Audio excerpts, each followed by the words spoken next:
Κυρίες και κύριοι, αγαπητές φίλες και φίλοι, απόψε είναι Παρασκευή 9 Ιουνίου του 2023. Πάμε να κάνουμε μια καλή εκπομπή. Έχουμε, θα έλεγα, και σχετικά καλές και σχετικά ευχάριστες ειδήσεις, γιατί κάποιοι παραπονείστε ότι ειδικά το βράδυ όταν βλέπετε στεναχωριέστε και δεν μπορείτε να κοιμηθείτε.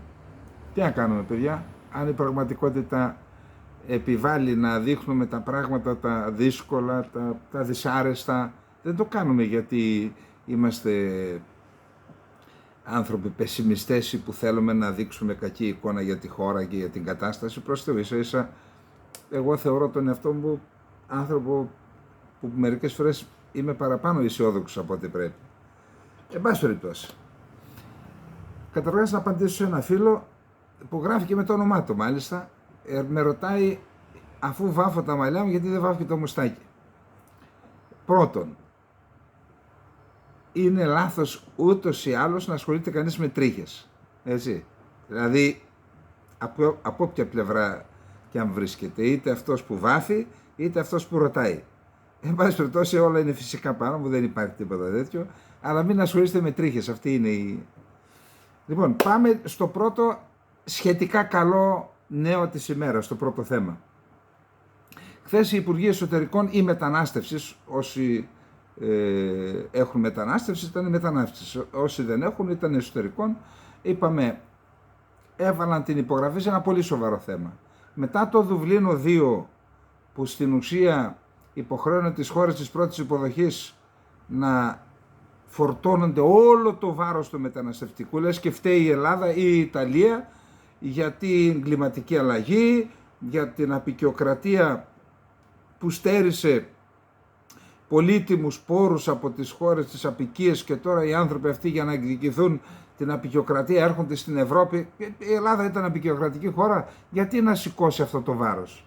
Εν πάση περιπτώσει, και έρχεται λοιπόν αυτή η καινούρια ρύθμιση από πλευράς Ευρωπαϊκής Ένωσης να βάλει μια κάποια τάξη, γιατί έχουν γίνει υπερβολές στο ζήτημα της μετανάστευσης. Το έχουμε ξαναπεί ότι με αυτό που υπογράφηκε στο Μαρόκο, υπέγραψε η δικιά μας κυβέρνηση χωρίς να ρωτήσει κανέναν, ότι στην ουσία καθίσταται η μετανάστευση δικαίωμα του κάθε ανθρώπου. Δηλαδή, όπου θες, σηκώνεται και φεύγεις. Άντε, άμα θέλετε, πηγαίνετε να καθίσετε στο Μονακό ή στην Ελβετία ή σε ποια άλλη χώρα. Πηγαίνετε στο Καζακστάν ή σε άλλες χώρες ή στην Αμερική. Πώς δεν μπορεί να καθίσεις? Έχει συγκεκριμένους όρους και ούτε να μπεις. Εν πάση περιπτώσει, η Ελλάδα είπαμε ότι σήκωσε τεράστιο βάρος, η Κύπρος σηκώνει τεράστιο βάρος, κινδυνεύει να αφελινιστεί πλήρως με αυτή την ιστορία. Τη χρησιμοποιεί ο Ερντογάν με τον πιο άθλιο τρόπο την μετανάστευση. Χθες λοιπόν ελήφθησαν ορισμένες αποφάσεις. Θα δούμε τι λέει το Υπουργείο, δεν μπορώ να τα διαβάσουμε όλα, τι λέει το Ελληνικό Υπουργείο, που είναι επιγραμματικά αυτά που μας αφορούν. Καταρχάς, στο Λουξεμβούργο έγινε η συνεδρίαση. Την Ελλάδα εκπροσώπησε ο Υπηρεσιακός Υπουργός Μετανάστευσης και Ασύλου Δανιήλ Εσδράς και ο Γενικός Γραμματέας Μεταναστευτικής Πολιτικής Πάτροκλος Γεωργιάδης. Όπως αναφέρει το Υπουργείο Μετανάστευσης, το νέο κείμενο που εγκρίθηκε από τους Υπουργούς δημιουργεί υποχρεωτικό μηχανισμό αλληλεγγύης, εξασφαλίζει διαρκή αποσυμφόρηση στα σύνορα και προσαρμόζει τις δεσμεύσεις του κανονισμού του Δουβλίνου στα ιδιαίτερα χαρακτηριστικά των χωρών πρώτης γραμμής, όπως για παράδειγμα η Ελλάδα. Στηρίζει παράλληλα την έννοια των ασφαλών τρίτων χωρών, γιατί όταν έρθεις από ασφαλή χώρα πας κατευθείαν πίσω, εκτός και αν υπάρχει ειδικός λόγος, οπότε μέχρι τώρα ήταν ασαφές, τώρα στηρίζει την έννοια. Ασφαλής χώρα δεν δικαιούσε άσυλο, εκτός και αν υπάρχουν ειδικοί λόγοι που αποδεικνύονται. Επιπλέον, η συμφωνία καθιερώνει μια ετήσια πολιτική συζήτηση σε επίπεδο υπουργών, η οποία θα θέτει επιτάπητος τη μεταναστευτική κατάσταση και τις ανάγκες που υπάρχουν σε όρους αλληλεγγύης, κάτι που παραδοσιακά ζητούσε η Ελλάδα. Κάθε χρόνο, ρε παιδιά, να κάνουμε ένα σημάζουμε, να δούμε τι γίνεται. Ποιος σήκωσε βάρος, γιατί το σήκωσε, ποιος δεν πήρε, γιατί δεν πήρε. Αυτό λοιπόν θεσπίζεται. Την ίδια στιγμή έγινε μια ουσιαστική επαναδιαπραγμάτευση του τρόπου με τον οποίο επιμερίζεται η ευθύνη μέσα από τον κανονισμό του Δουβλίνου. Αυτό το Δουβλίνο που ο Γιωργάκης τότε πήγε και το υπέγραψε ελαφρά την καρδία. Η Ελλάδα αγωνίστηκε για να συμπεριληφθεί στο νέο κανονισμό ένα κριτήριο το οποίο προβλέπει ότι η ευθύνη για την εξέταση μιας αίτησης ασύλου θα τερματίζεται σε 18 μήνες. Ενώ μέχρι τώρα ήταν 10 χρόνια. Άρα ο καθένας που ήθελε να μείνει σε μια χώρα παραβίαζε την έννοια της αιτήσεως ασύλου, έβρισκε διάφορους τρόπους, για 10 χρόνια είχε προστασία. Τώρα στους 18 μήνες, γεια σας.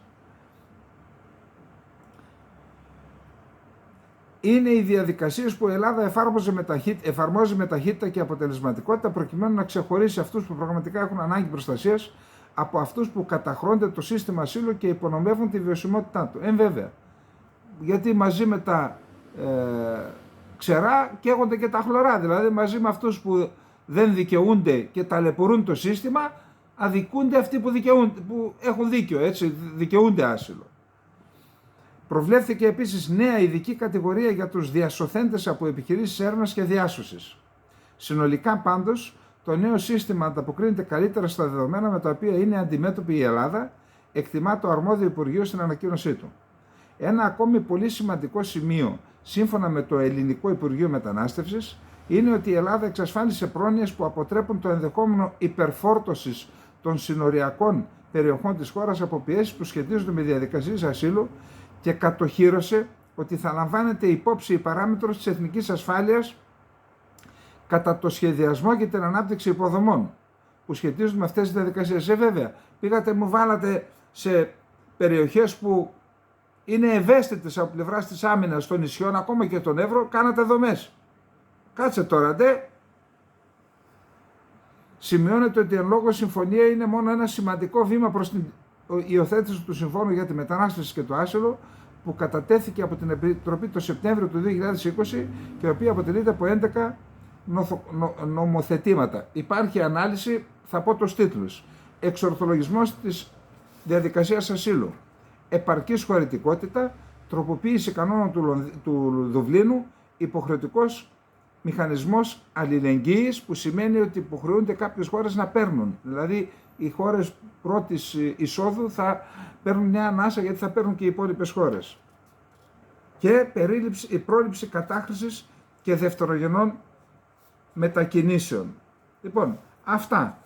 Ας ελπίσουμε ότι όσο παίρνει μέτρα η Ευρώπη, και φυσικά πρέπει να παίρνει και κάθε χώρα πρώτης γραμμής προληπτικά μέτρα, τόσο αφαιρείται και από την Τουρκία το υπερόπλο που της χαρίσαμε, ειδικά μετά το 2015, και την καταστήσαμε την Τουρκία αριθμιστικό παράγοντα στην Ευρώπη, επειδή ανοίξαμε τα σύνορά μας. Η κυρία, να μην ξύνουμε πάλι τις πληγές τώρα.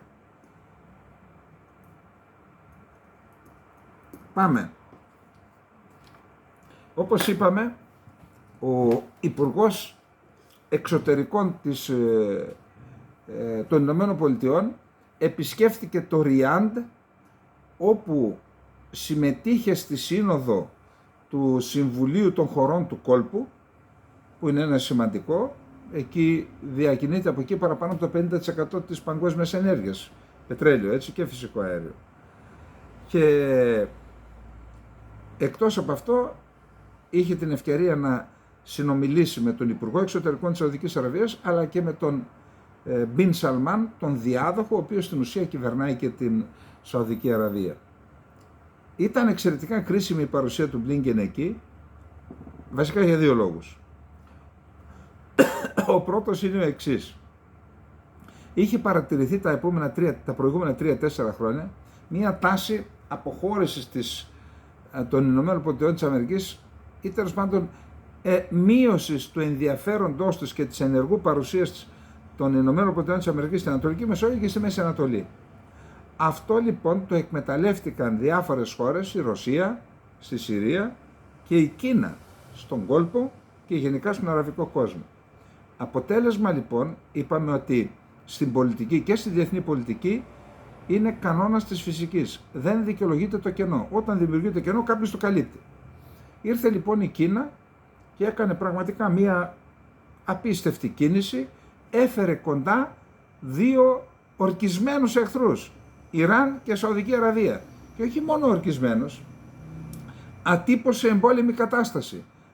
Η Σαουδική Αραβία υποστήριζε τους Σουνίτες στην Ιεμένη, το Ιράν τους Σιήτες. Σε πόλεμο ήταν. Έτρωγε μπόμπες η Σαουδική Αραβία, γι' αυτό στείλαμε και τους Patriot. Κατάφερε αυτό το εκπληκτικό η Κίνα, τους πήρε στο Πεκίνο και τους υπέγραψαν τη συμφωνία, και μάλιστα την ημέρα που ήταν ο Μπλίνκεν στη Σαουδική Αραβία, το Ιράν εγγενίαζε την πρεσβεία και τα προξενία. Άρα ένας λόγος που πήγε είναι για να επαναπληρώσει το κενό όσο υπάρχει που άφησε με την αποχώρηση από την περιοχή εν μέρη η Αμερική. Ο δεύτερος λόγος είναι αυτή η κατάσταση που προανέφερα, δηλαδή η προσέγγιση Σαουδικής Αραβίας και Ιράν σε συνδυασμό με τον υπερηχητικό πύραυλο δημιούργησε πρόβλημα στην περιοχή, στις ισορροπίες στην περιοχή. Και επειδή υπάρχει σε εξέλιξη η διαδικασία προσέγγισης πολιτικής και διπλωματικής του Ισραήλ με τη Σαουδική Αραβία, που ξεκίνησε πριν την παρέμβαση της Κίνας μεταξύ Ιράν και Σαουδικής Αραβίας, τώρα είναι λογικό να υπάρχουν ανησυχίες και στο Τελαβίβ και στην Ουάσιγκτον για το ποιο είναι το μέλλον των σχέσεων Ισραήλ-Σαουδικής Αραβίας. Γιατί το Ισραήλ υπολογίζει τη Σαουδική Αραβία. Η Σαουδική Αραβία είναι μια τεράστια χώρα. Ακούστε, 2,1 τρισεκατομμύρια δολάρια είναι η κεφαλαιοποίηση της Αράμκο, η οποία ανήκει σε ποσοστό 98% στη Σαουδική Αραβία. Δηλαδή το 92 μου φαίνεται το 90 είναι στο κράτος και το 8% σε ένα επενδυτικό σχήμα που είναι πάλι κρατικό. Έχει τεράστια επιρροή λοιπόν, πλούτο, και ο Μπλίνκεν ζήτησε εκεί να προχωρήσει αυτή η διαδικασία της προσέγγισης. Για να δούμε τι έγινε, γιατί έχει τεράστιο ενδιαφέρον πραγματικά.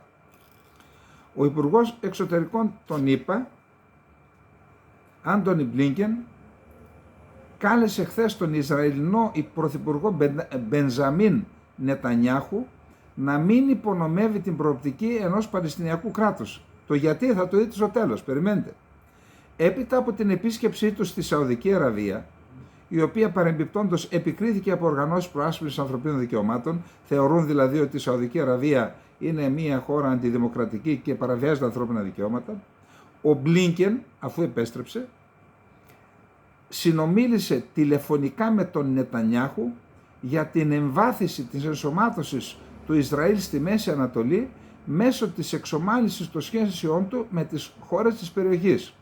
Αυτό δήλωσε ο Μάθιου Μίλλερ, εκπρόσωπος του State Department. Δηλαδή, μίλησε με τον Νετανιάχου και το είπε, εσύ φτιάξε τις σχέσεις σου με τις χώρες, με τη Σαουδική Αραβία δηλαδή, διότι έτσι θα είσαι πιο ασφαλής. Για προσέξτε παρακάτω τι λέει. Ο Αμερικανός Υπουργός αναφέρθηκε στην ανάγκη να τηρηθούν οι δεσμεύσεις που δόθηκαν στις συναντήσεις στην Άκαμπα της Ιορδανίας και στο Σαρμ ελ Σεΐχ της Αιγύπτου, προκειμένου να αποφευθούν μέτρα που θα υπονόμευαν την προοπτική της λύσης δύο κρατών όσον αφορά το Παλαιστινιακό και το Ισραήλ.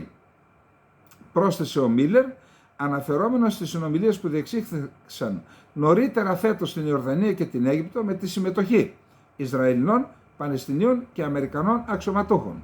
Και είπαν τότε, παιδιά, για δύο κράτη πάμε.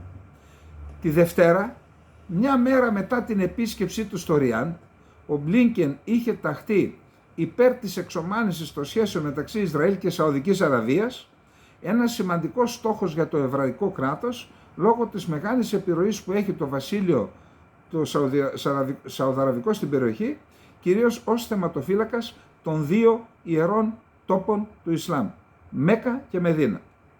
Σε κοινή συνέντευξη τύπου με τον Μπλίνκεν, προσέξτε εδώ, ο Σαουδάραβας Υπουργός Εξωτερικών Φαϊσάλ Μπιν Φαρχάν δήλωσε ότι η εξομάλυνση των σχέσεων μεταξύ Σαουδικής Αραβίας και Ισραήλ είναι προς το συμφέρον της περιοχής και θα προσφέρει σημαντικά ωφέλη σε όλους. Ωστόσο, ο Μπιν Φαρχάν απέρριψε το ενδεχόμενο εξομάλυνση των σχέσεων της χώρας του με το Ισραήλ εάν δεν επιληθεί το Παλαιστινιακό.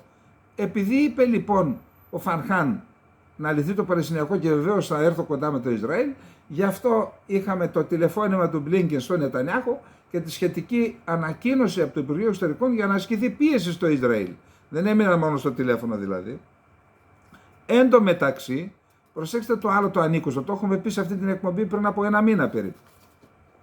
Ο Παλαιστίνιος πρόεδρος Μαχμούντ Αμπάς θα πραγματοποιήσει επίσκεψη στην Κίνα την επόμενη εβδομάδα, ανακοίνωσε σήμερα το Πεκίνο, με την κινέζικη διπλωματία να επιζητεί να διαδραματίσει μεσολαβητικό ρόλο στην σύραξη Ισραήλ-Παλαιστίνης. Η Κίνα είχε δηλώσει τον Απρίλιο ότι τάσεται υπέρ της επανέναρξης των συνομιλιών μεταξύ Ισραηλινών και Παλαιστινίων το συντομότερο δυνατό, επισημαίνοντας ότι είναι έτοιμη να διευκολύνει μια ειρηνευτική συμφωνία κατά τα πρότυπα Ιράν-Σαουδικής Αραβίας.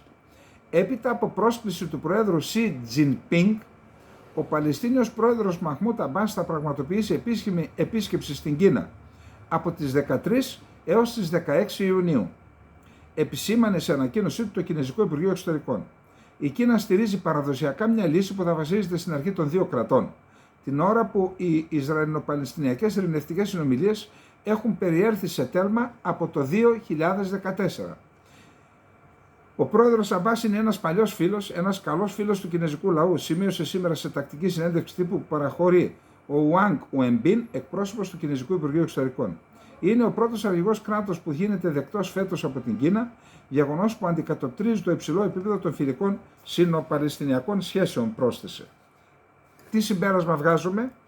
Ότι η Κίνα, παρότι είδαμε ότι έγινε στο Σαρμ ελ Σεϊχ και στην Άκαμπα τους έφεραν οι Αμερικανοί, τους Παλαιστίνους και τους Ισραηλινούς, η Κίνα χώνεται και λέει, εγώ επειδή δεν είμαι εμπλεκόμενη, έχω καλές σχέσεις με το Ισραήλ, καλές και με τους Παλαιστινίους, εγώ θα σας τα βρω. Σημειώστε το και αυτό λοιπόν. Πάμε στο τρίτο θέμα. Τρίτο θέμα, ακούστε. Τώρα το τελευταίο πράγμα που θέλω να μπλέξω είναι εμβολιαστές, αντιβολιαστές, παγκοσμιοποίηση, αντιπαγκοσμιοποίηση, νέα τάξη. Αυτά τα πράγματα πραγματικά έχω την άποψή μου, αλλά δεν θέλω να εμπλέκομαι σε δημόσιο διάλογο. Ένα από τα πράγματα που δεν θέλω να εμπλέκομαι είναι Τραμπ, αντι-Τραμπ και όλα αυτά. Εγώ θα προσπαθήσω να παρουσιάσω μια πραγματική κατάσταση που βλέπω. Πολλοί φίλοι μου, Ελληνοαμερικανοί κυρίως, αλλά και εδώ στην Ελλάδα, δηλαδή Έλληνες της Ελλάδας, είναι όχι απλά πεπισμένοι, δηλαδή περισσότερο από το ότι σήμερα είναι Παρασκευή και βγήκε ο ήλιος και θα δύσει. Περισσότερο βέβαιοι είναι ότι μηχανισμοί του αμερικανικού βαθέως κράτους ήταν αυτοί οι οποίοι έκλεψαν την νίκη από τον Τραμπ στις προηγούμενες εκλογές του 2020, πότε γίνανε. Αυτό δεν μπορείς να τους το βγάλεις από το μυαλό. Θεωρούν ότι έγινε με το λογισμικό και του κλέψαν και με την επιστολική ψήφο γιατί την κλέψανε. Δεν λέω αν έχουν δίκιο ή άδικο. Μια πραγματικότητα, και μου λένε φίλοι μου Ελληνοαμερικάνοι ότι αυτό είναι εμπεδομένο. Λέει, οι περισσότεροι Ρεπουμπλικάνοι το πιστεύουν αυτό.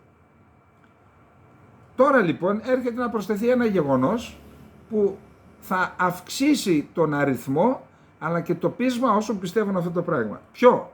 Νέα δίωξη εις βάρος του Τραμπ για 5 αδικήματα, 7 πόσα, προσέξτε, ομοσπονδιακά αδικήματα που μπορεί να του στερήσουν και το δικαίωμα να είναι υποψήφιος. Τώρα άντε μάζεψέ το αυτό και άντε να τους πείσεις αυτούς ότι δεν πρόκειται για σκευωρία. Λοιπόν, για να δούμε το θέμα. Δημιουργείται τείχος για να αποτραπεί η υποψηφιότητα Τραμπ.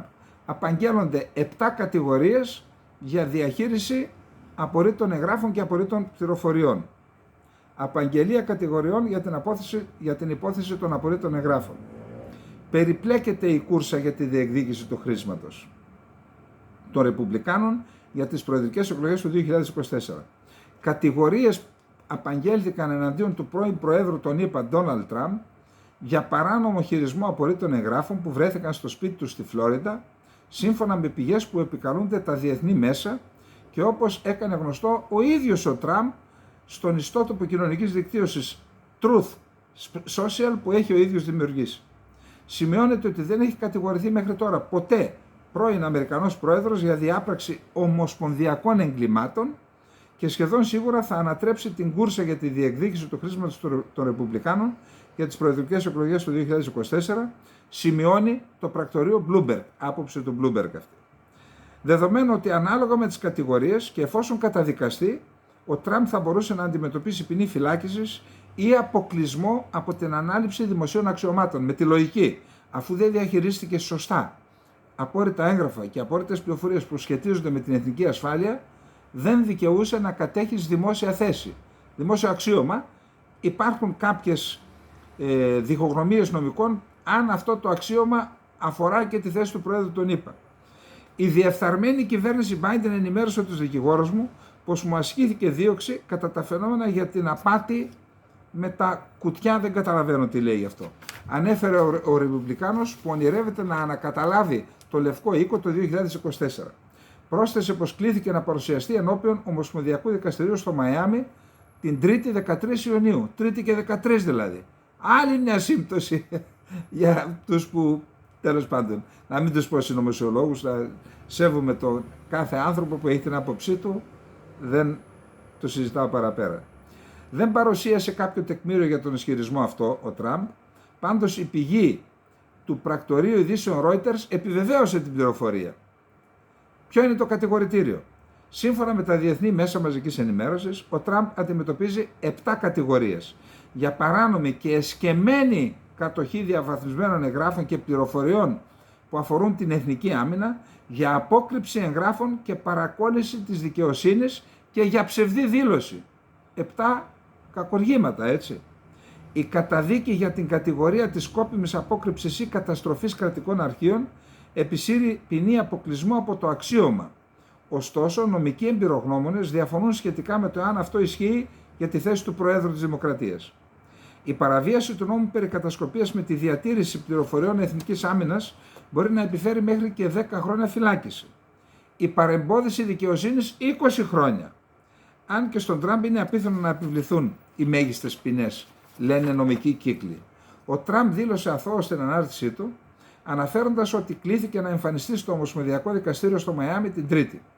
Ποτέ δεν πίστευα ότι ήταν δυνατό να συμβεί κάτι τέτοιο σε έναν πρώην πρόεδρο των ΗΠΑ, έγραψε.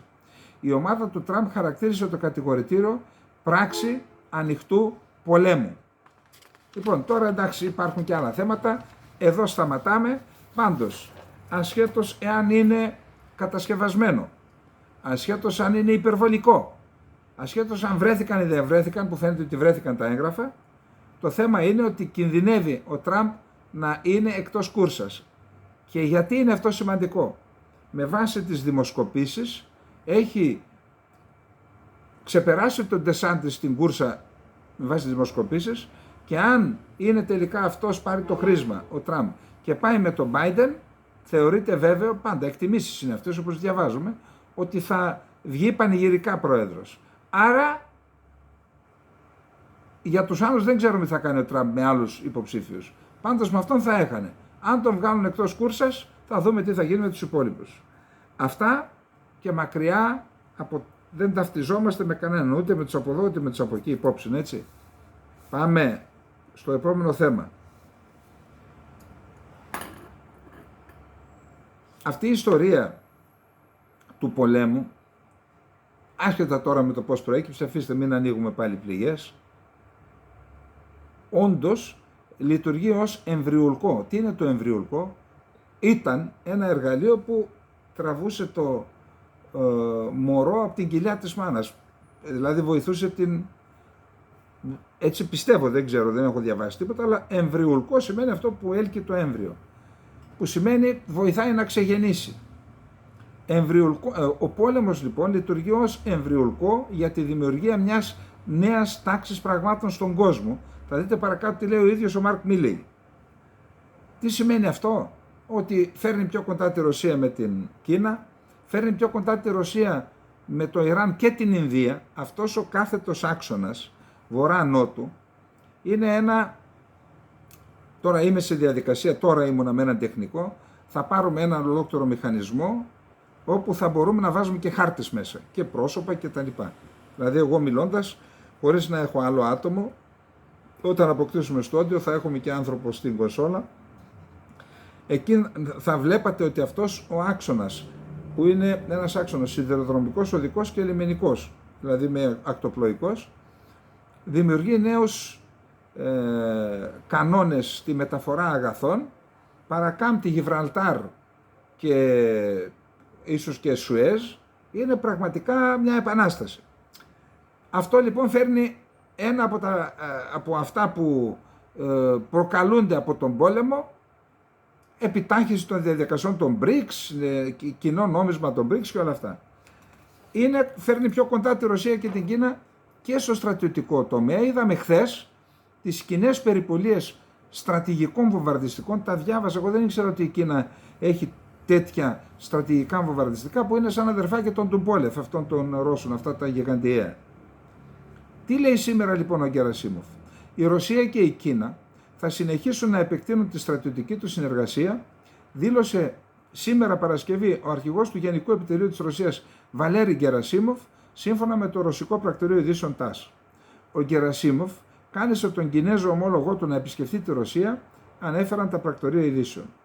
Η πρακτική της κοινής επιχειρησιακής και μαχητικής εκπαίδευσης των ρωσικών και κινέζικων ενόπλων δυνάμεων θα πρέπει να παραμείνει σημαντικός τομέας περαιτέρω δραστηριοτήτων μεταξύ των δύο χωρών, φέρεται να είπε ο Γκερασίμοφ. Τι σημαίνει αυτό? Ότι αυτά όλα κάπου εντάσσονται σε ένα πολιτικό σχέδιο. Διότι πρώτα υπάρχει ο πολιτικός σχεδιασμός και μετά ακολουθούν τα επιχειρησιακά. Εδώ λοιπόν ενώ συμβαίνουν αυτά, ενώ βλέπουμε την Κίνα πραγματικά να απλώνεται και να εξαπλώνεται και να μιλάμε γεωπολιτικά, την επιρροή της, υπάρχει ένα δημοσίευμα στη Wall Street Journal που μιλάει για βάση ηλεκτρονικής παρακολούθησης των τηλεπικοινωνιών των ΗΠΑ της Κίνας στην Κούβα. Δηλαδή πάμε για άλλη μια κρίση των πυράβλων.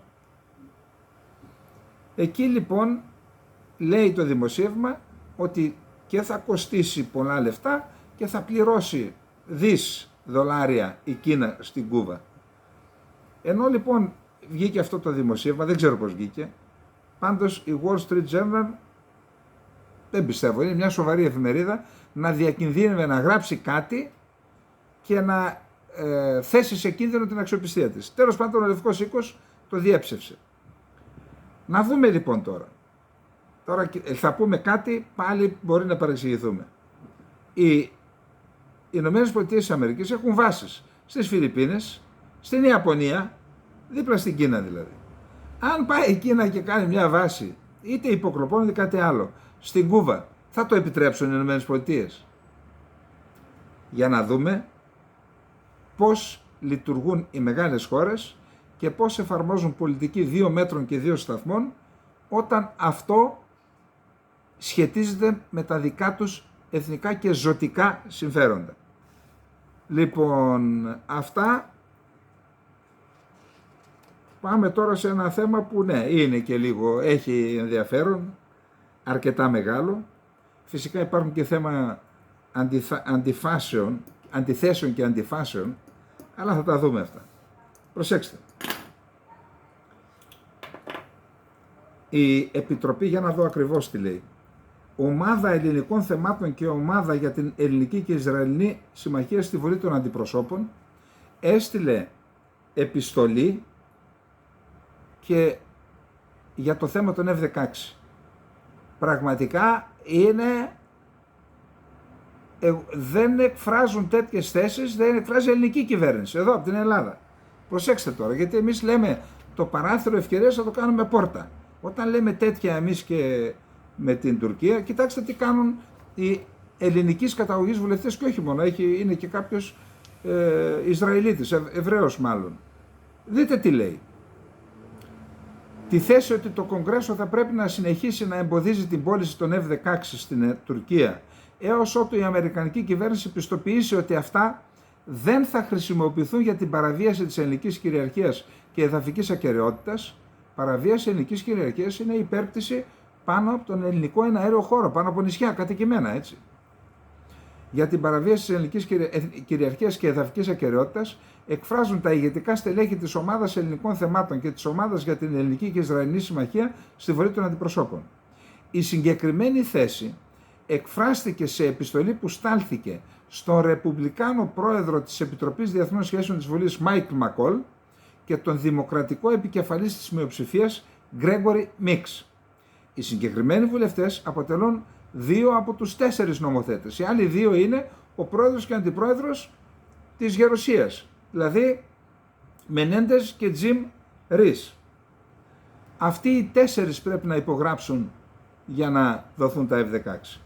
Στην επιστολή τους οι βουλευτές καλωσορίζουν από τη μία πλευρά την πρόσφατη ηρεμία που παρατηρείται στο Αιγαίο, αλλά συγχρόνως επισημαίνουν ότι η Άγκυρα επιμένει στην ίδια αναθεωρητική πολιτική, η οποία εκφράζεται από το casus belli, αλλά και από την προώθηση του δόγματος της γαλάζιας πατρίδας, που περιλαμβάνει επεκτατικές αξιώσεις εναντίον της Ελλάδας. Στην ουσία ζητούν άρση του casus belli. Στην Ελλάδα το ξεχάσαμε.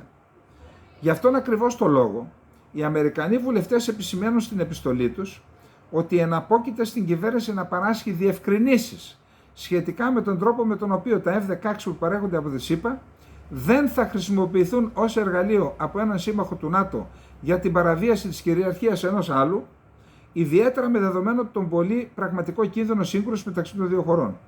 Χωρίς πιστοποίηση από την κυβέρνηση ότι δεν θα χρησιμοποιηθούν αμερικανικά όπλα εναντίον της Ελλάδας, το Κογκρέσο πρέπει να εμποδίσει τη μεταφορά αυτών των όπλων στην Τουρκία. Βάλτε και 3 υπογραμμίσεις.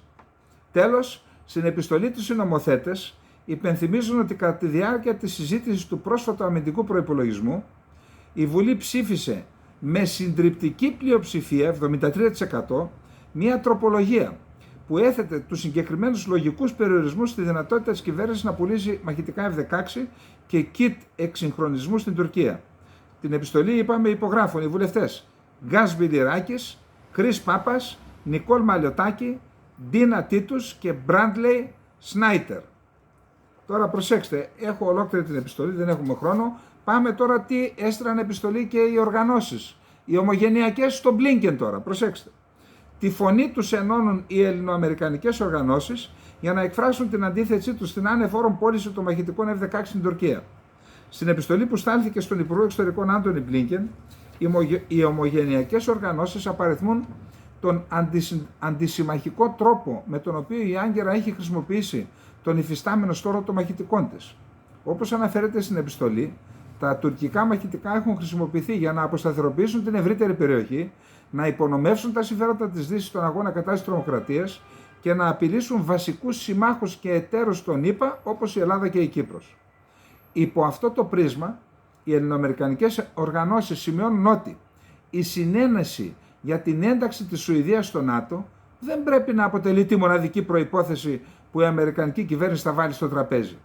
Όπως αναφέρεται χαρακτηριστικά στην επιστολή, αυτές οι προσπάθειες για την επέκταση του ΝΑΤΟ δεν θα πρέπει να θέσουν σε κίνδυνο την ασφάλεια της Ελλάδας, η οποία ήδη έχει εγκρίνει τη Σουηδία. Δηλαδή την εγκρίναμε, θα τη φάμε και από πάνω. Και η Τουρκία που δεν την ενέκρινε και εκβιάζει θα κερδίσει από πάνω. Επίσης τονίζουν ότι η Ελλάδα έχει διαδραματίσει βασικό ρόλο στη διατήρηση της αλληλεγγύης της Δύσης και στον εφοδιασμό της Ουκρανίας με τα μέσα που χρειάζεται για να αμυνθεί. Δηλαδή δώσαμε την Αλεξανδρούπολη. Τεράστια συμβολή. Το ΝΑΤΟ είναι μια συμμαχία που βασίζεται σε αρχές και κοινά θεμελιώδη συμφέροντα και όχι ένας οργανισμός που λειτουργεί μέσω συναλλακτικής συμπεριφοράς. Πάρ' το καρφί. Με αυτό το δεδομένο, η επιστολή υπενθυμίζει ότι οι ΗΠΑ έχουν χρέος ως η ηγετική δύναμη της Δυτικής Συμμαχίας να διασφαλίσουν ότι τα αμερικανικά όπλα δεν θα μπορούν να χρησιμοποιηθούν για να υπονομεύσουν την ασφάλεια των συμμάχων τους. Κλείνοντας, η επιστολή προτρέπει τον Μπλίνκεν να θέσει το απαραβίαστο της ελληνικής εδαφικής ακεραιότητας και κυριαρχίας ως πρωταρχικό μέλημα σε κάθε πώληση F-16 στην Τουρκία. Ποιοι υπογράφουν την επιστολή? Συμβούλιο Ελληνοαμερικανικής Ηγεσίας, το ΧΑΛΚ, Ζεμενίδης δηλαδή. Παγκόσμια Συντονιστική Επιτροπή Κυπριακού Αγώνα, ΨΕΚΑ.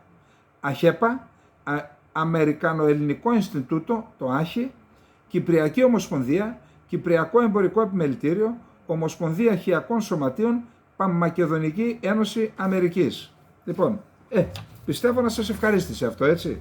Πάμε γρήγορα στο επόμενο θέμα που είναι μικρό, θα το περάσουμε γρήγορα γιατί δεν έχουμε και χρόνο. Σύμφωνα με πληροφορίες από τα τουρκικά μέσα μαζικής ενημέρωσης, στη συνομιλία, τηλεφωνική συνομιλία Μπλίνκεν και Χακάν Φιντάν, αυτός που έχει βαμμένα τα χέρια του με αίμα, να τον χαίρεστε, πάντε και κάντε του και χειραψίες. Λοιπόν, ο Αμερικανός Υπουργός Εξωτερικών ζήτησε από την Τουρκία, λέει, θα σας δώσουμε τα F-16 υπό την προϋπόθεση ότι εσείς θα δώσετε τα F-16 Block 30, τα οποία δεν μπορούν να αναβαθμιστούν, θα τα δώσετε στην Ουκρανία. Έβαλε έναν τέτοιο όρο, φαίνεται καινοφανής. Η Τουρκία επιμένει να μην συνδέει το θέμα της Σουηδίας, όλα αυτά υπό την προϋπόθεση ότι θα πείτε ναι στη Σουηδία. Θα πείτε ναι στη Σουηδία, θα σας δώσουμε τα F-16 και τα κίτα εξυγχρονισμού, αλλά θα δώσετε εσείς και τα F-16 τα Block 30 στην Ουκρανία. Πουθενά Ελλάδα από ό,τι διαβάζω. Γι' αυτό πήγε η επιστολή και μπράβο στους ανθρώπους που έστειλαν την επιστολή. Μπράβο και στους βουλευτές της ομάδας που είπαμε, μπράβο και στις οργανώσεις, αν και δεν είδα όλες τις οργανώσεις μέσα, έτσι, και κακώς. Έπρεπε να είναι όλες οι οργανώσεις. Εκλογές έρχονται, ψήφο θέλουν, έτσι. Θέλετε ψήφο? Εν το άμα και ούτω βοήσομεν.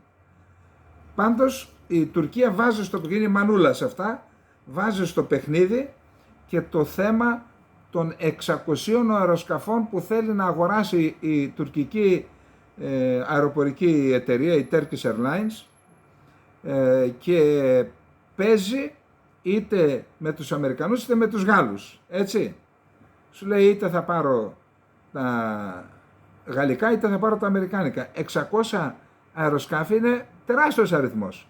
Ποιος τους έκανε μάγκες στους Τούρκους? Η ανοχή του ΝΑΤΟ, η ανοχή της Ευρωπαϊκής Ένωσης, που άφησαν την Τουρκία να έχει ανοιχτό τον εναέριο χώρο της στη Ρωσία και να σηκώσει όλη την αεροπορική κίνηση από και προς Ρωσία, η Τούρκα Βαγιολαρή, η Turkish Airlines και τα τουρκικά αεροδρόμια. Δισεκατομμύρια. Τώρα λοιπόν πετάνε στον Μακρόν και στον Biden και σε όσους κρύβονται από πίσω, πετάνε το ξεροκόμματο. Έλα να σου δώσω, αλλά δώσε κι εσύ. Κρατήστε το κι αυτό. Και πριν πάμε στην αντεπίθεση, οι Αμερικανοί ανακοίνωσαν νέο μεγάλο πακέτο στρατιωτικής βοήθειας, 2 δισεκατομμυρίων δολαρίων στην Ουκρανία, κυρίως πυρομαχικά πύραυλοι για Patriot, για HIMARS και άλλα, αλλά βασικά είναι πυρομαχικά για πυραυλικά συστήματα, αντιαεροπορικά συστήματα. 2 δισεκατομμύρια δολάρια. Πιθανόν να είναι και το θέμα της βλάβης που υπέστη το Patriot, γιατί είναι πολλά τα λεφτά. Λοιπόν, τελειώσαμε και με αυτό, αυτό ήταν γρήγορο. Πάμε στο επόμενο θέμα γιατί φεύγει ο χρόνος και δεν έχουμε χρόνο. Λοιπόν, πριν από λίγο έκανε δήλωση ο Πούτιν, εκεί στο Σότσι είναι, έχει την κοινοπολιτεία ανεξαρτήτων κρατών, την ΚΑΚ, έχει την Ευρασία, τους έχει μαζέψει όλους εκεί πέρα. Πιστεύω ότι θα πέσει μασάζ, γιατί όλοι αυτοί έχουν τάσεις φυγής και θέλει να τους μαζέψει εκεί πέρα.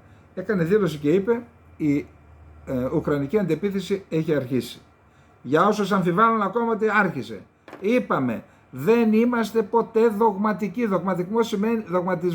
Δογματικό σημαίνει είσαι με κλειστά τα μάτια.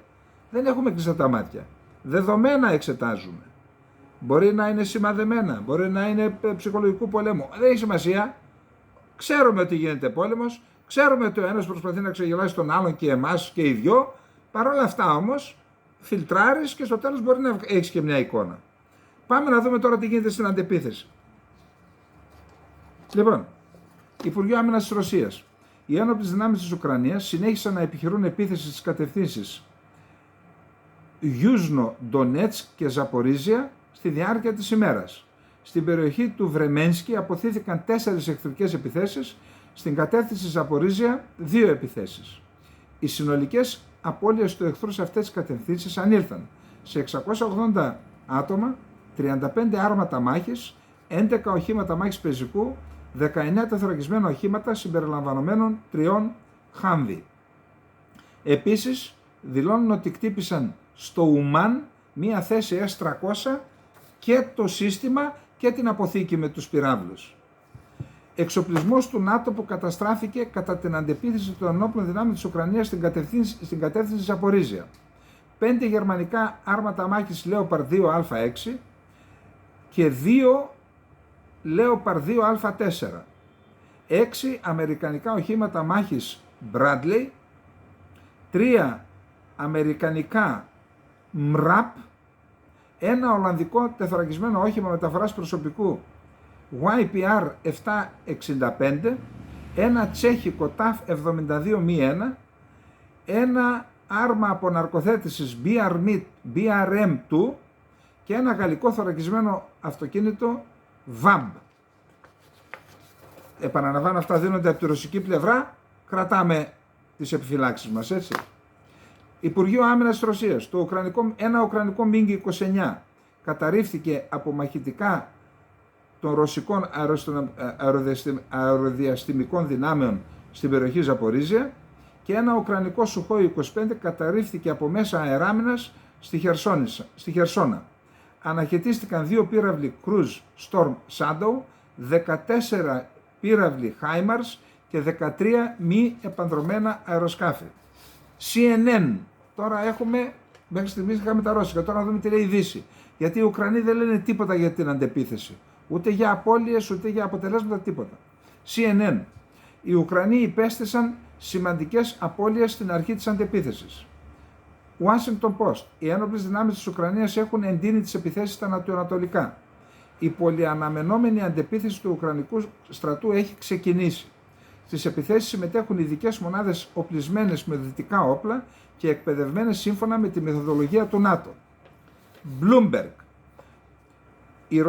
Οι Ουκρανικές ένοπλες δυνάμεις υπέστησαν σοβαρές απώλειες στρατιωτικού εξοπλισμού με την έναρξη της αντεπίθεσης. Γράφει ότι δεν είναι ακόμα σαφές εάν η επιθέση των ενόπλων δυνάμεων της Ουκρανίας είναι την παραμονή του κυρίου χτυπήματος ή σκοπός τους είναι να εντοπίζουν αδυναμίες στη ρωσική άμυνα.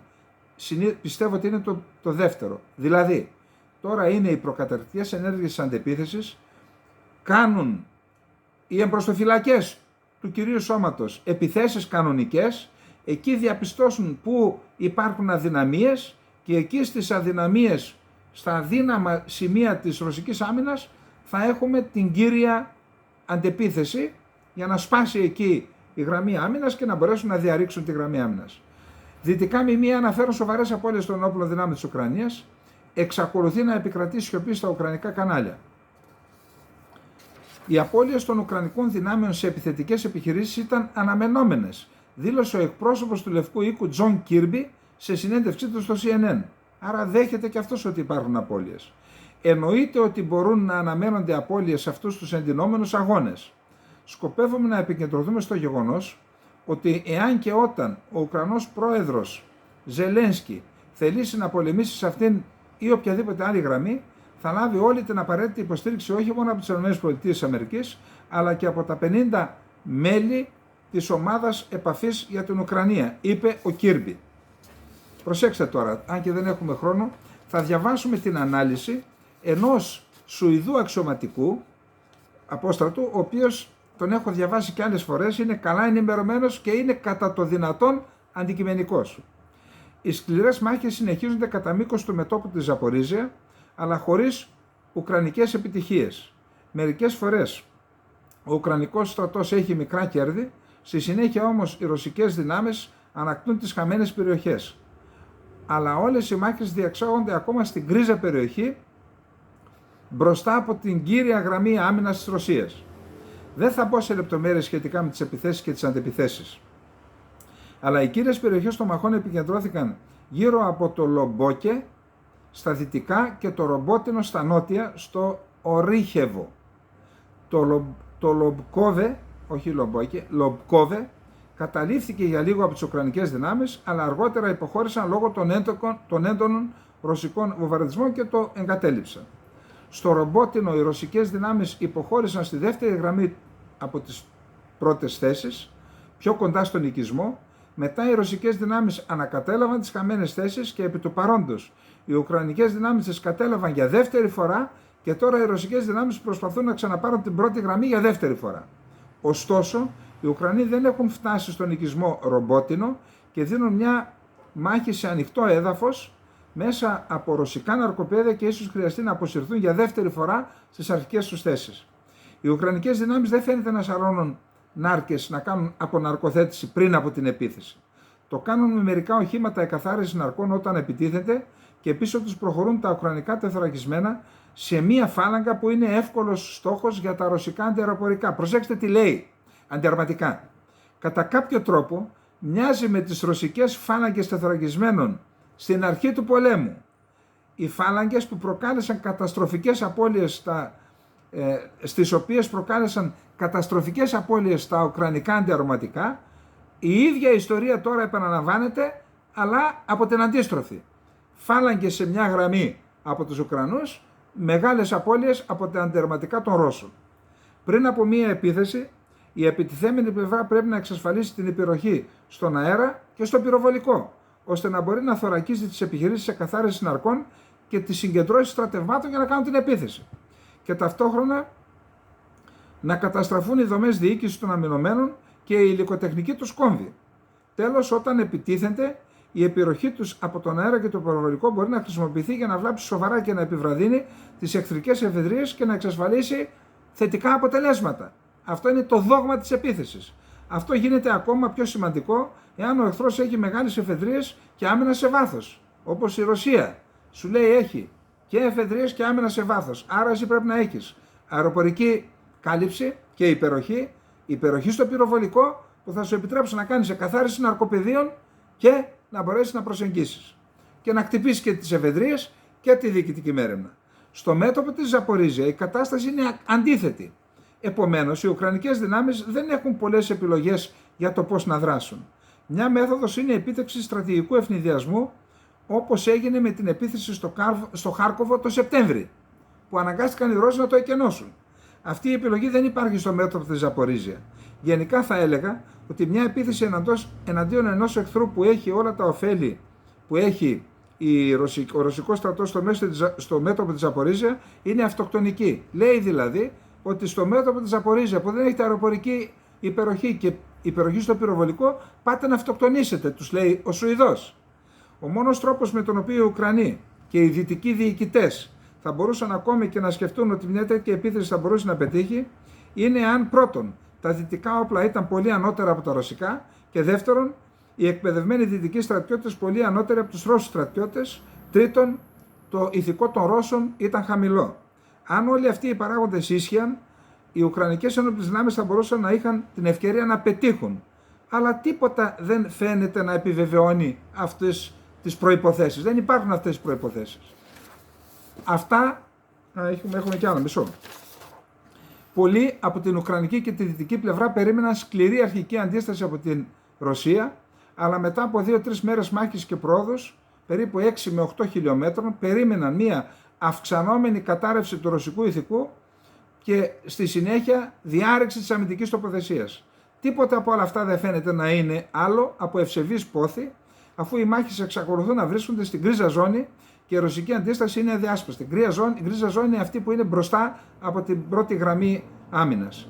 Την ίδια στιγμή οι Ουκρανικές δυνάμεις δέχονται σοβαρές απώλειες τόσο σε στρατιώτες όσο και σε οχήματα. Η επίθεση δεν έχει τελειώσει ακόμα και η κύρια Ουκρανική επιθετική γροθιά παραμένει με πιθανώς πάνω από 600 άρματα και τεθωρακισμένα οχήματα γύρω από το Ρίχοβο. Εκεί είναι η βάση συγκέντρωσης. Αλλά το μέλλον για την Ουκρανική επίθεση φαίνεται ζωφερό εάν η εμπροστοφυλακή τους καταστραφεί πριν φτάσουν στις κύριες γραμμές άμυνας της Ρωσίας. Η πιθανότητα είναι μεγάλη η Ουκρανία να πρέπει να χρησιμοποιήσει την κύρια δύναμή της για να περάσει από μερικές από τις ρωσικές αμυντικές γραμμές και μετά θα ξεμείνει από δυνάμεις για να εκμεταλλευτεί τυχόν επιτυχίες και τότε θα αναγκαστεί να συμπτυχτεί, να αποσυρθεί. Συνοψίζοντας, το πιο πιθανό αποτέλεσμα της Ουκρανικής αντεπίθεσης είναι μικρά εδαφικά κέρδη με τρομερό κόστος. Αυτά γρήγορα, δεν έχουμε χρόνο, πάμε. Στρατηγός Μαρκ Μίλι δήλωσε ότι υπήρχαν δύο μεγάλες υπερδυνάμεις στον ψυχρό πόλεμο. Μετά την πτώση του Βερολίνου υπήρξε μία περίοδος που η Αμερική ήταν η μόνη υπερδύναμη και πρόσθεσε: σήμερα σταδιακά προκύπτει η κατανόηση ότι βρισκόμαστε σε έναν πολυπολικό κόσμο με τουλάχιστον 3 υπερδυνάμεις, Αμερική, Ρωσία και Κίνα. Επιπλέον, σύμφωνα με τον Αμερικανό αξιωματούχο. Πολλές άλλες χώρες άρχισαν επίσης να παίζουν το ρόλο της ηγεμονικής δύναμης στην περιοχή και να μιλούν ανοιχτά για τις φιλοδεξίες τους για παγκόσμια ηγεσία. Πιστεύει επίσης ότι η λαϊκή δημοκρατία της Κίνας οδεύει προς αναμέτρηση με την Αμερική και τους γείτονές της. Το Πεκίνο είναι αποφασισμένο να γίνει ηγεμόνα στην περιοχή της Ασίας την επόμενη δεκαετία και επίσης να αυξήσει τη στρατιωτική του ισχύ, η οποία θα ξεπεράσει τη στρατιωτική ισχύ των ΗΠΑ μέχρι τα μέσα αυτού του αιώνα. Ο Ρεζνίκοφ, υπουργός άμυνας της Ουκρανίας, λέει ότι έχουμε πολύ καλές προοπτικές να έχουμε ουκρανικούς πυράβλους με βεληνικές άνω των 1.000 χιλιόμετρων. Αυτό το πράγμα έχει εγκριθεί και προχωράει. Αν γίνει αυτό, θα μπορούν να κτυπούν και σαν μετώπιση των Ρώσων, αλλά και μέσα στο ρωσικό έδαφος. Στόλτεμπεργκ, τελειώνουμε.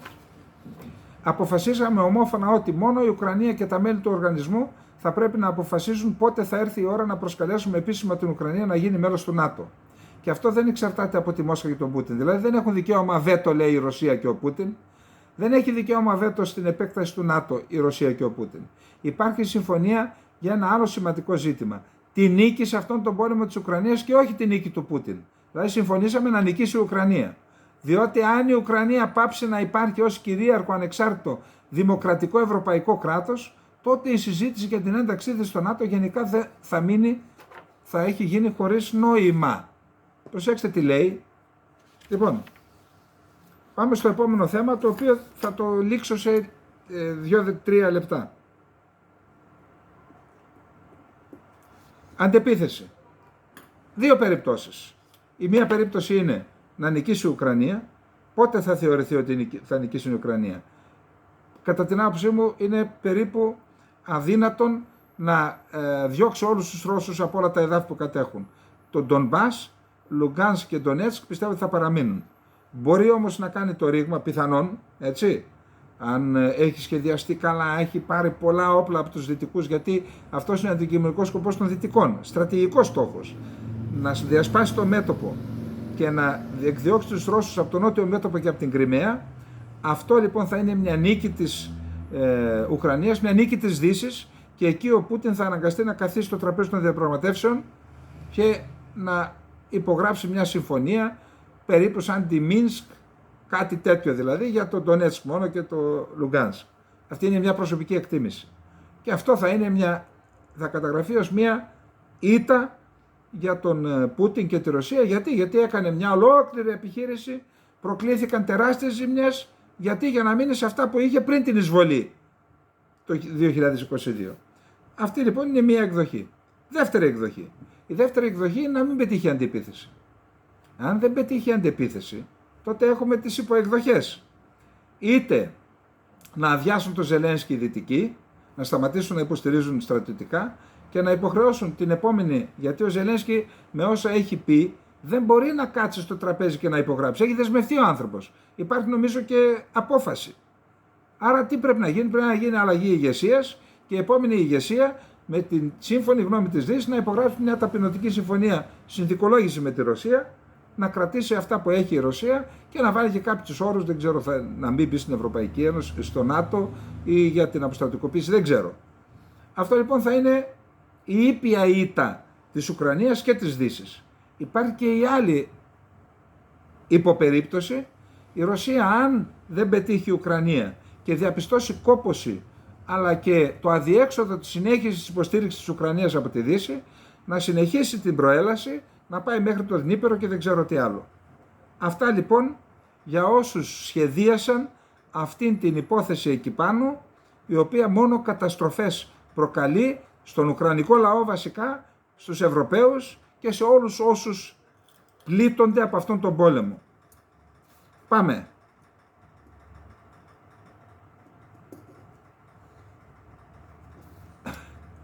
Και το έβαλα ένα το θέμα, γιατί το πήρα τώρα πρόσφατα. Προηγήθηκαν η επιστολή των Ελλήνων, των ελληνικών οργανώσεων. Προσέξτε τώρα. Σκληρή γλώσσα κατά της Τουρκίας χρησιμοποιεί ο ισχυρότερος άνθρωπος του Κογκρέσου, επικεφαλής της πλειοψηφίας των Δημοκρατικών στην Γερουσία, Τσακ Σούμερ, στην επικοινωνία του με παράγοντες της ελληνικής ομογένειας σχετικά με την πώληση, παραχώρηση αμερικανικών F-16 στην Άγκυρα με αντάλλαγμα την άρση του βέτο για την ένταξη της Σουηδίας στο ΝΑΤΟ. Τι λέει λοιπόν? Η Τουρκία συνιστά σοβαρή απειλή για τη διεθνή ασφάλεια. Αναφέρει χαρακτηριστικά σε επιστολή που έστειλε ως απάντηση στην επιστολή που έλαβε ο κύριος Τσακ Σούμερ στις ελληνικές οργανώσεις. Λέει λοιπόν στην απάντησή του: σας ευχαριστώ που ήρθατε σε επικοινωνία μαζί μου για να εκφράσετε τις ανησυχίες σας για την πιθανή πώληση αμερικανικών όπλων στην Τουρκία. Η Τουρκία συνιστά σοβαρή απειλή για τη διεθνή ασφάλεια και πρέπει όλοι μας να αντιδράσουμε στην επιθετικότητά της στις περιοχές της Μέσης Ανατολής και της Ανατολικής Μεσογείου. Η ιδέα ότι οι ΗΠΑ πρέπει να εμπιστευτούν την Τουρκία στην τήρηση των διεθνών κανόνων και της παγκόσμιας τάξης δεν είναι μόνο επικίνδυνη, αλλά απειλεί την ασφάλεια τη δική μας και των συμμάχων μας, των ΗΠΑ δηλαδή. Πιστεύω στεναρά ότι οι ΗΠΑ και η διεθνής κοινότητα πρέπει να αναλάβουν διπλωματικές πρωτοβουλίες για να καταστήσουν την Τουρκία υπόλογη για όποια αδικήματα διαπράξει. Εναπόκειται στο Κογκρέσο να αποτιμήσει τις συνέπειες της προτινόμενης πώλησης όπλων και κατά πόσον συνάδει με τα βέλτιστα συμφέροντα των ΗΠΑ και των συμμάχων μας. Ακούστε εδώ και πάμε τώρα στο τελευταίο. Όταν έχουμε καταρχάς τις κινήσεις της ελληνικής είτε της ομάδας των βουλευτών που προανέφερα, είτε των ελληνικών οργανώσεων στις ΗΠΑ, οι οποίες βάζουν συγκεκριμένους όρους και χρησιμοποιούν και σκληρή γλώσσα κατά της Τουρκίας. Το κυριότερο, όταν έχουμε τη δήλωση του πιο ισχυρού άνδρα της Γερουσίας, έτσι, ο οποίος ταχώνει άγρια και λέει αποτελεί απειλή για την παγκόσμια ασφάλεια και για την ασφάλεια των ΗΠΑ. Πώς είναι δυνατόν εμείς εδώ πέρα να βάζουμε ρόζι συννεφάκια διάφοροι πρώην Υπουργοί Εξωτερικών και νυν και λένε ο δένδια στην πόρτα, λέει το παράθυρο ευκαιρίας, λέει να το κάνουμε πόρτα και κάτι τέτοιες ανοησίες. Πώς είναι δυνατόν? Και πώς νιώθουν οι άνθρωποι που παλεύουν για την Ελλάδα όταν λέγονται αυτά τα πράγματα από εδώ? Προσέξτε. Είναι αλήθεια, κανείς δεν θέλει να γίνονται παραβιάσεις. Μια χαρά είναι που δεν γίνονται παραβιάσεις. Με τι τίμημα? Με τι τίμημα μπορείτε να μου πείτε? Τι έχει συμφωνηθεί χωρίς να το ξέρει κανένας, έτσι? Μα κανένας, ούτε τα κόμματα, ούτε ο ελληνικός λαός. Τι έχει συμφωνηθεί για να μην βγαίνουν οι Τούρκοι στο Αιγαίο? Είναι μόνο τα F-16? Άμα είναι το F-16, να σας πω κάτι. Δηλαδή, τους είπανε κάποιοι φίλοι τους στην Ουάσιγκτον, ρε παιδιά, δεν μπορούμε να σας δώσουμε τα F-16, διότι οι άλλοι μας έχουν τσακίσει με τις επιστολές τους. Όσο παραβιάζετε τον ελληνικό αεροχώρο και κάνετε και υπερπτήσεις. Εάν λοιπόν γίνει αυτό και πάρουν τα F-16 και συνεχίσουν, μικρό το κακό. Μήπως υπάρχει τίποτα άλλο? Μήπως υπάρχει τίποτα άλλο? Και γιατί το λέω? Προσέξτε, παρακολουθώ από το 1991 τις συσκέψεις του Συμβουλίου Εθνικής Ασφάλειας της Τουρκίας. Και όταν λέω το παρακολουθώ, δεν είμαι και μέσα, αν και ποτέ δεν ξέρεις. Μπορεί να είναι ένα δικό μου μάτι μέσα εννοώ. Εν πάση περιπτώσει, το Συμβούλιο Εθνικής Ασφάλειας της Τουρκίας εκδίδει επίσημη ανακοίνωση μετά από κάθε συνεδρίασή του. Είμαι περίπου βέβαιος ότι δεν υπάρχει ανακοίνωση τα τελευταία 40 χρόνια του Τουρκικού Συμβουλίου Εθνικής Ασφάλειας στο οποίο να μην υπάρχει μέσα η λέξη Ελλάδα και Κύπρος. Ποτέ! Η μοναδική φορά ήταν η χθεσινή. Καινούργια κυβέρνηση δεν αναφέρουν τίποτα για Κύπρο και Ελλάδα. Τι συμβαίνει? Μήπως κάποια άλλη δύναμη, κάποιο άλλο χέρι τους είπε, ρε παιδιά, μην βάζετε αυτά, αφού έχουμε βάλει το πλαίσιο και θα πάμε σε μια λύση win-win, καζάν-καζάν. Θα κερδίσετε κι εσείς, θα κερδίσουν και οι Έλληνες και οι Κύπροι πιθανόν. Οι Έλληνες της Κύπρου και οι Έλληνες της Ελλάδας. Και ερωτώ, είναι δυνατόν η Τουρκία να κερδίσει χωρίς να χάσουμε εμείς? Από πού θα το κερδίσει? Από τον ουρανό? Οι διεκδικήσεις της Τουρκίας είναι πάνω σε ζητήματα που σχετίζονται με τα ελληνικά κυριαρχικά δικαιώματα με βάση το διεθνές δίκαιο. Άρα, πιο καζάν-καζάν και πιο win-win. Πού μας πηγαίνετε? Πού μας πηγαίνετε? Και εν πάση περιπτώσει, γιατί δεν ξέρει τίποτα ο ελληνικός λαός. Είναι τόσο λεπτές οι διπλωματικοί χειρισμοί που πρέπει να γίνουν και θα τους χαλάσουμε? Μα αργά ή γρήγορα θα το μάθουμε. Και πού θα κρυφτείτε? Και τι νομίζετε? Ότι επειδή το έκαναν ο Τσίπρας και ο Κοζιάς και όλοι όσοι υπέγραψαν, νομίζετε ότι τους δώσαμε συγχωροχάρτη? Δείτε ποια πορεία θα έχουν αυτοί. Θα μου πείτε κάποιοι, κρύβεστε από το γεγονός ότι το κυβερνών κόμμα, η Νέα Δημοκρατία, είναι το κόμμα των αστών, της αστικής τάξης και ότι δεν πρόκειται να διαλυθεί. Ποτέ μην λες ποτέ. Μην πειράξετε τα εθνικά μας συμφέροντα, μην πειράξετε τα κυριαρχικά μας δικαιώματα, διότι τότε οι επιπτώσεις μπορεί να είναι απροβλεπτές. Αυτό έχω να πω. Φυσικά δεν είναι απειλή αυτό, έτσι, μην τρελαθούμε. Ποιος είμαι εγώ να απειλήσω? Αλλά προσπαθούμε να ερμηνεύσουμε αυτά που βλέπουμε. Λοιπόν, αυτά για το Καζάν. Ένα πράγμα έχω να πω. Εσείς που ετοιμάζετε να πάτε σε διαπραγματεύσεις, πάρτε μαζί σας και ένα αλεξίπτωτο. Γιατί είναι πολύ οδυνηρό να προσγειώνεσαι ανώμαλα χωρίς αλεξίπτωτο. Καληνύχτα.